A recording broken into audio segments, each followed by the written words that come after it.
Hey guys! So I'm going to take you through the process of spinning yarn today. What I'm doing here is, and I've already started, I'm taking the pieces of wool that I have and I'm spinning them in a method called supported long draw. It's supported because my hand on the left over there is supporting the yarn. And it's called long draw because my hands end up very far away from each other while I am drafting the yarn or pulling the fibers apart to make a thinner thread. Of course, we've got to have our music while we're spinning, and I am just going to be carrying on here. In a moment, I will turn the spinning wheel so that you guys can actually see what I'm doing a little bit better. Here you go. So you can see the thread piling up on the bobbin there. We call this thread singles because it is a single ply. Often yarns, ropes, threads are all made out of multiple strands twisted together, which we will be doing later in the video.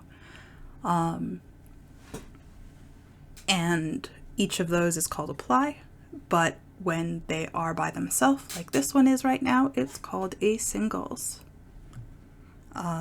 What I just did there is that I moved the yarn guide so that the bobbin doesn't fill up asymmetrically, so that everything is well distributed, and that makes it less likely to tangle or to lose the end. Here I'm drafting out some yarn, which is just pulling it apart so that the fibers pull apart a little more easily while I'm spinning it.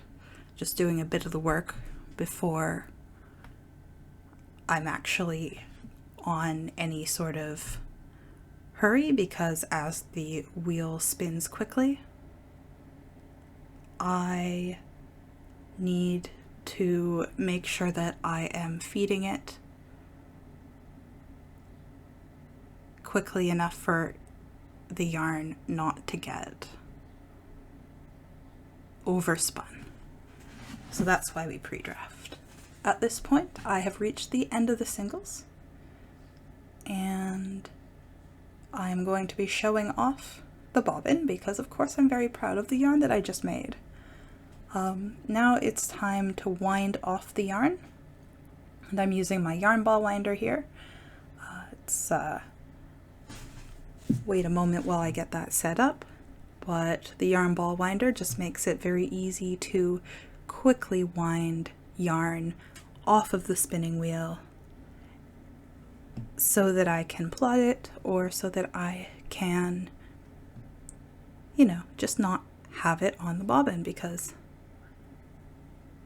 eventually I'm going to need to use that for something else. So here I am just twisting the ends together of the previous bit of yarn that I already have wound around my yarn ball winder and the yarn that is on the bobbin. And once those are securely connected, I can wind the rest of the yarn off of the bobbin onto the yarn ball winder.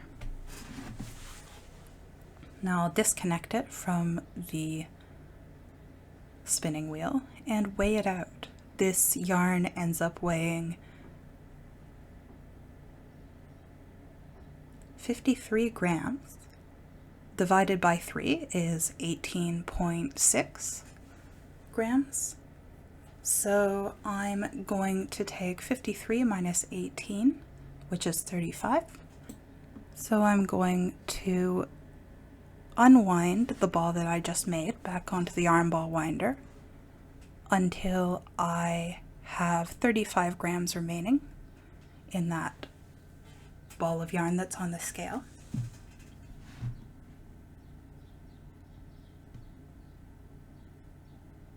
And I realized that I put a little bit too much, so I'm just unwinding it again. And you can see that it's all kinked up. It's really a mess, and that's because it's not plied. That is the magic of plying, and you'll see that by the end of the video. But here now I'm unwinding this, and I'm unwinding until I have 18 grams of yarn left. It should mean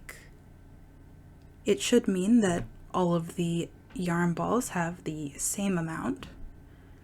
They certainly should have the same weight at this point, but as you'll see by the end of this video, nothing is perfect. So here I am just reattaching,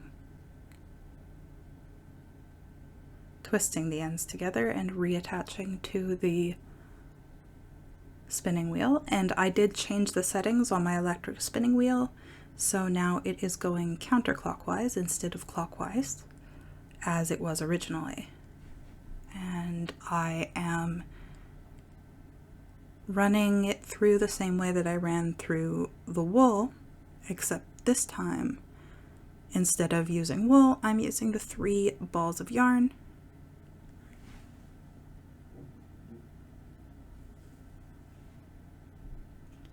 They are a little bit tangly, and that's because they have so much twist in them that they all want to twist back up.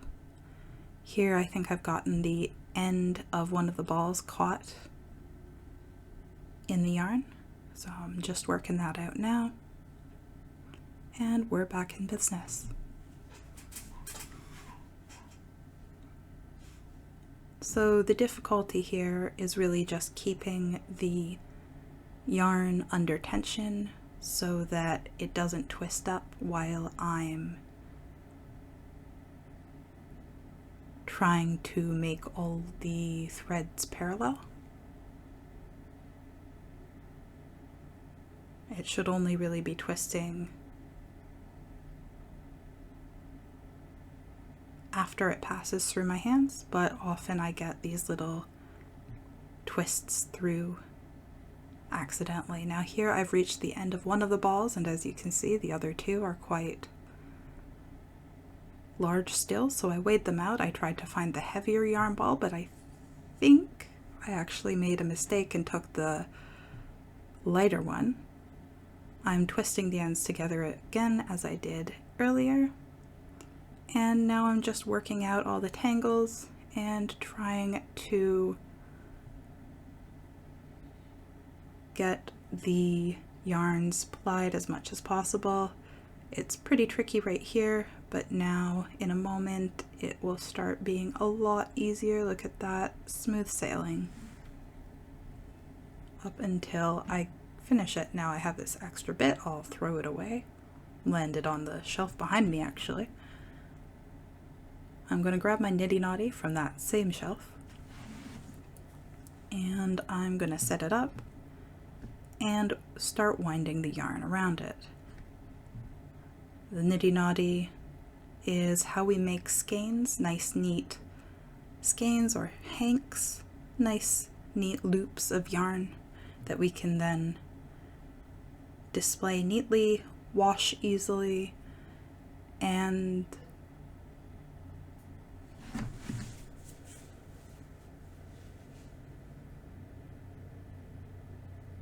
here I am tying knots in the skein to make sure it doesn't come apart, sliding it off, and displaying proudly. So guys, I hope you enjoyed. Please like, comment, and especially subscribe if you're willing. I would really appreciate it. Thank you so much for watching the video, and you can check out my Twitch. Links will be in the video description.